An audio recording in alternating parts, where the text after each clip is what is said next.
ఓం గురుదేవ దత్త దత్త దత్త దత్త. నేను సాయి దత్తానంద, మీ అందరికి సుపరిచితున్నే.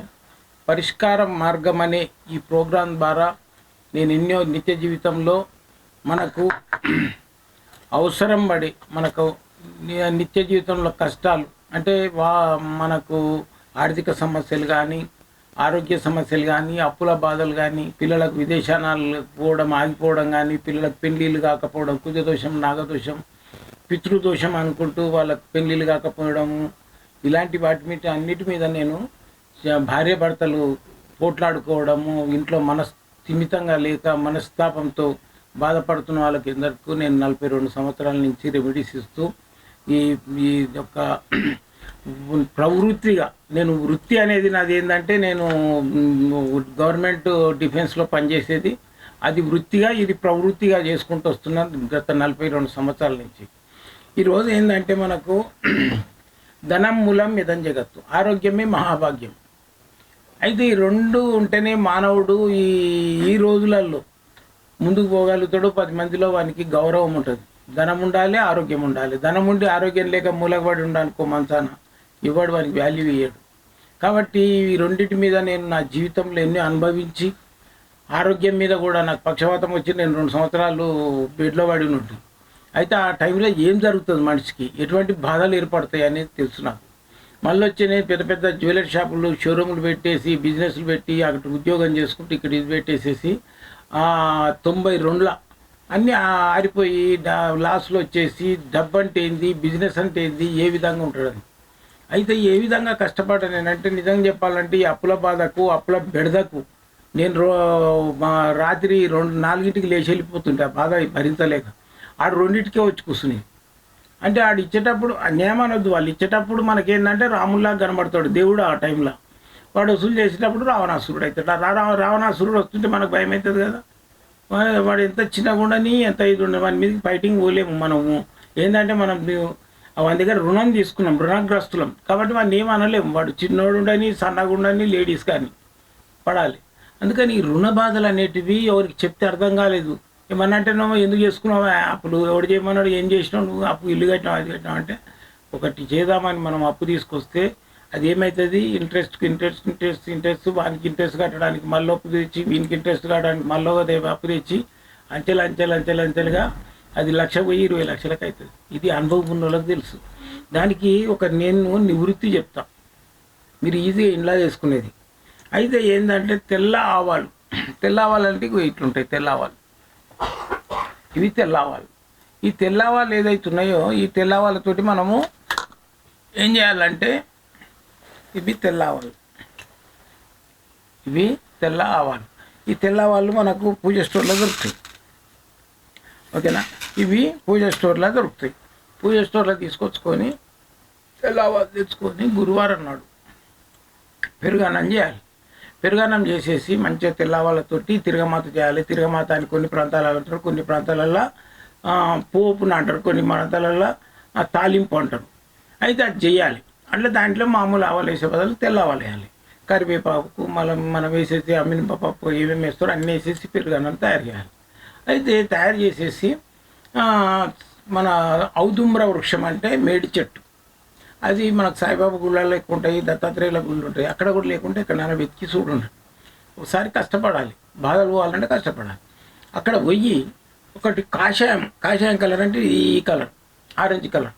అయితే ఈ ఆరెంజ్ కలర్ది వస్త్రం ఒకటి తీసుకోవాలి, లుంగి. అంటే సన్యాసులు, యోగులు, మన అయ్యప్పల గురుస్వాములు వేస్తారు ఆ కలర్ది ఒక లుంగి తీసుకోండి. నెక్స్ట్ వచ్చేసి పెరుగన్నం, మీకు వీలైతే ఇంత నెయ్యి, ఒక టెంకాయ, మళ్ళీ వచ్చి ఆరతి కర్పూరం, ఇవన్నీ తీసుకొని ఔదుంబర వృక్షం అంటే ఆ మేడి చెట్టు దగ్గరికి వెళ్ళేసి అక్కడ అది నాడు గురువారం రోజు చేయాలి. మధ్యాహ్నం భిక్ష టైంలో. భిక్ష అంటే ఈ యోగులు, మునులు వీళ్ళందరికీ భోజనం అనరు, భిక్ష అంటారు.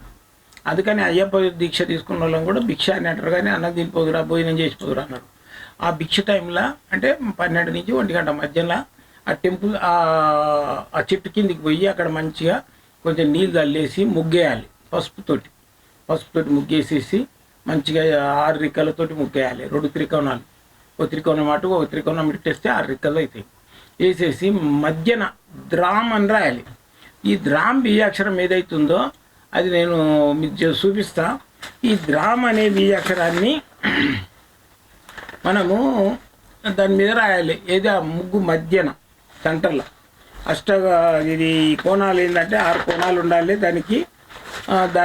దాని లోపల ద్రామ్ రాయాలి. రాసేసినట్టయితే మనకు ఏమవుతుందంటే ఈ దత్తాత్రేయ బీజాక్షరం అది ద్రామ్ అనేది ఆ అక్షరం రాసి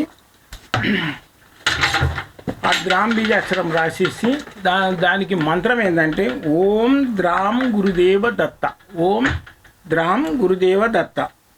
అయితే ఈ మంత్రాన్ని 108 సార్లు చదువుకోవాలన్నమాట. అయితే ఇప్పుడు ఫస్ట్ మనం ఏం చేసినాం, ముగ్గేసి దాని లోపల ఈ ద్రామ్ బీజాక్షరం రాసినాం. ద్రామ్ బీజాక్షరాన్ని రాసినాం ఈ దాని లోపల లేదా ముగ్గు లోపల. ఇది ద్రామ్ బీజాక్షరం, ఓకేనా. అయితే ఈ అక్షరాన్ని రాసేసి 6 కోణాలతో ముగ్గేసి ఈ అక్షరం రాయాలి.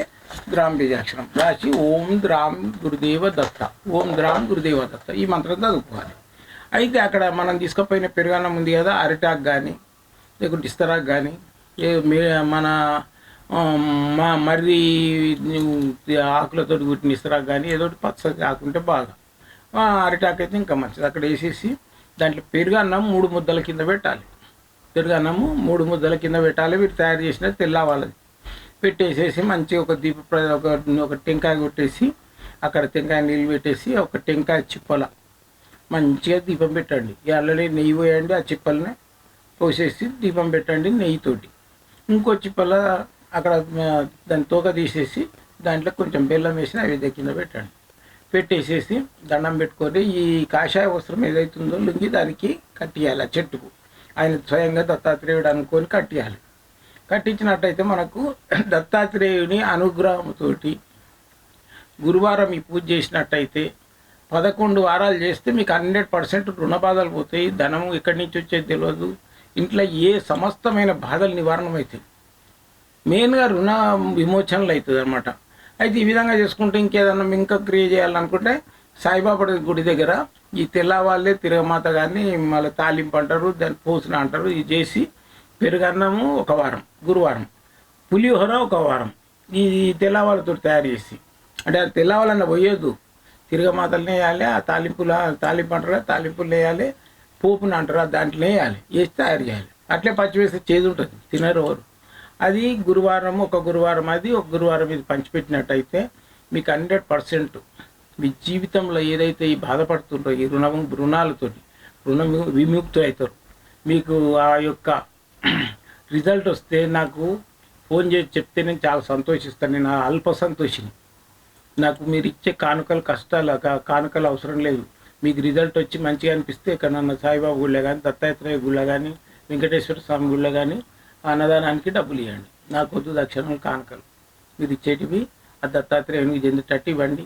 10 మందికి అన్నదానానికి ఇస్తే అన్నదానం చేస్తే అన్ని దానం చేసినట్టు. దాంట్లో కందిపప్పు ఉంటుంది, కుజుడికి సంబంధించింది, బియ్యం ఉంటాయి, చంద్రుడికి సంబంధించింది, నూనె ఉంటుంది, శనికి సంబంధించింది, దాంట్లో వచ్చేసి మినపప్పు ఉంటుంది, పాపడు పెడతారు కదా, మినపప్పు ఉంటుంది, రావుకు సంబంధించింది, పెసరపప్పు ఉంటుంది, మన బుధుడికి సంబంధించింది. ఆ విధంగా అన్ని దానాలు ఉంటాయి. అన్నదానం లోపల మనకు ఇండైరెక్ట్గా ఎవరు తెలియదు అది అందుకే అన్నం పరబ్రహ్మ స్వరూపం అన్నారు. అందుకే అన్నము పరబ్రహ్మ స్వరూపం. అన్నదానం చేయండి. మీరు స్వయంగా ఏదైనా గుళ్ళల్లో అన్నదానం లేకుంటే అక్కడ చిన్నగా స్టార్ట్ చేయండి. మీరే అంకురార్పణ పెట్టిన వాళ్ళు ఆ క్రెడిట్ మీకే దక్కుతుంది, ఆ పుణ్యం మీదకే దక్కుతుంది. అంచెలంచెలుగా అది నిత్యాల అన్నదానం కింద జరుగుతుంది. కాబట్టి ఈ విధంగా చేయండి. మంచిగా చేసుకొని ఆ దత్తాత్రేయుని అనుగ్రహంతో మీరందరూ సుఖ సంతోషాలతో ఉంటారని నేను భావిస్తూ, ఈ పరిష్కార మార్గం అనే ఈ ప్రోగ్రాం ద్వారా నేను అందించేటివి మీరందరూ చూసి ఇతరులకు కూడా షేరింగ్ చేయండి. ఈ ఛానల్ను సబ్స్క్రైబ్ చేసుకోండి. కొత్తగా చూసేవాళ్ళు దీన్ని స్క్రిప్ట్ చేయకండి, లాస్ట్ వరకు చూసుకోండి. ఇంకా ఇతరులకు కూడా పంపించండి. పుణ్యం పురుషార్థం దక్కుతుంది. ఒకరికి ఏదైనా మనం సాయం చేస్తే, మాట సాయం కానీ ఒక వాక్ సాయం కానీ చేస్తే 10 మందికి నువ్వు ఆ విధంగా చేసినట్టయితే నువ్వు ఆర్థిక సాయం చేసిన కంటే ఎక్కువ, డబ్బు ఇచ్చిన దానికంటే ఎక్కువ. కాబట్టి 10 మందికి తెలియండి. 10 మందికి గుప్తంగా నేనే చేసుకున్న, ఆ స్వామి చెప్పిండు ఛానల్లో నేనే బాగుపడ్డా అంటే ఆ కుళ్ళు కుతంత్రంతో ముఖంలో కళ ఉండదు. 10 మందికి చెప్తే ముఖం వికసిస్తున్న కళ, సూర్యకళ, చంద్రకళ ఉంటుంది. కాబట్టి 10 మందికి చెప్పండి. జై గురుదత్త.